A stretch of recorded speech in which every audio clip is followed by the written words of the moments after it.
Welcome to this explainer. Today, we're diving right into the nuts and bolts of educational measurement.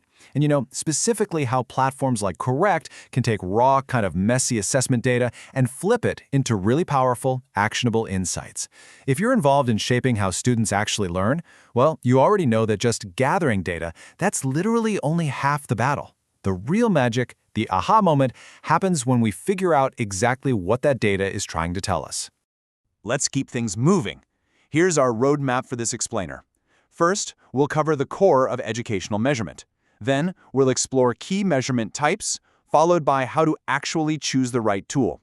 After that, we'll look at analyzing your assessment data, and finally, overcoming challenges with Qorrect. But hey, before we get too deep into the weeds, let's start with the absolute ultimate question that every single educator faces. How do we actually know if our students are learning what we're teaching? I mean, it sounds super simple, right? But getting a genuine, accurate read on student progress is honestly one of the most complex challenges in education today. It requires us to look way, way beyond just a simple letter grade on a piece of paper. All right, so let's kick things off with Section 1, the core of educational measurement and how we define the baseline. You see, educational measurement isn't just about handing out grades at the end of a long semester. Actually, it's a highly systematic process.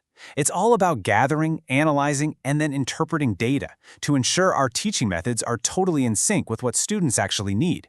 Think of it as the essential bridge between what we hope students are learning and proving that they actually did. And to build that bridge, any system you use absolutely must be built on 5 core pillars. First up, you need objectivity, right? Got to remove that bias. Then reliability, so your results are consistently accurate day in and day out.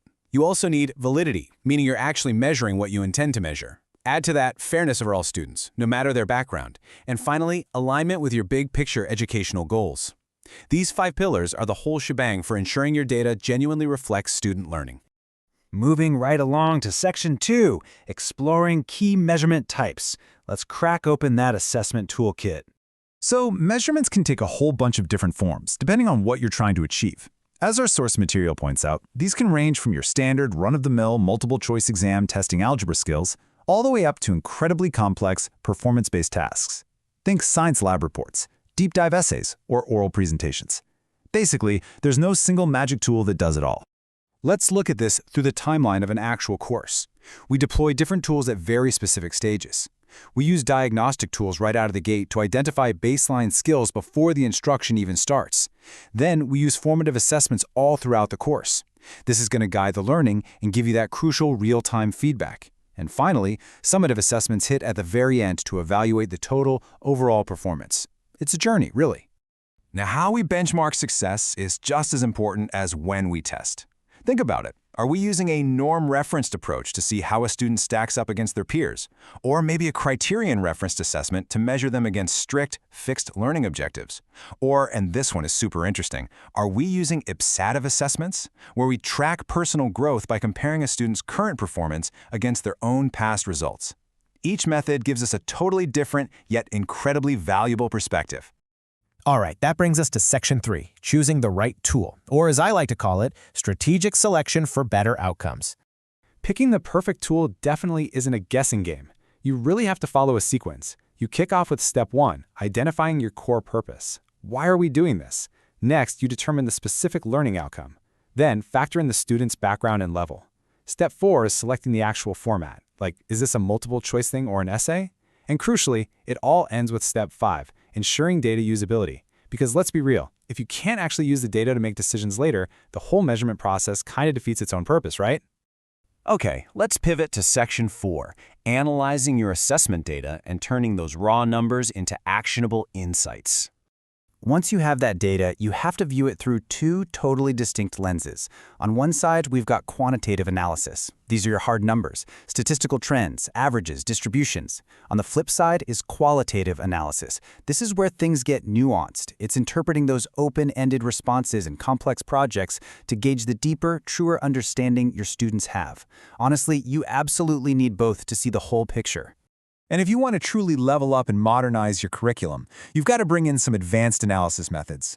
We're talking comparative analysis, stacking current data against past data or peers. We're talking standards alignment, ensuring your results tie directly to learning outputs, and of course, item analysis. This one is a real game changer. It lets you evaluate the quality of every single test question, so you can literally weed out the bad or confusing questions and make your exam sharper every single time. And that leads us perfectly into Section 5, Overcoming Challenges with Qorrect, focusing on finding a truly comprehensive solution. Let's be honest, institutions are constantly hitting roadblocks, relying on manual grading that almost always opens the door to subjectivity. Plus, older systems usually suffer from a severe lack of alignment. They give students very limited feedback, and they just have glaring tech gaps. But the absolute biggest headache? Data fragmentation. It's like a giant puzzle where the pieces are scattered across different platforms that completely refuse to talk to each other. To tackle these exact tech gaps and that fragmented data mess, our source material introduces Qorrect. And as this quote really nails perfectly, it's so much more than just an assessment platform. It's pitched as a comprehensive, cutting-edge solution designed to enhance literally every step of the educational measurement process, from creation all the way to deep, deep analysis.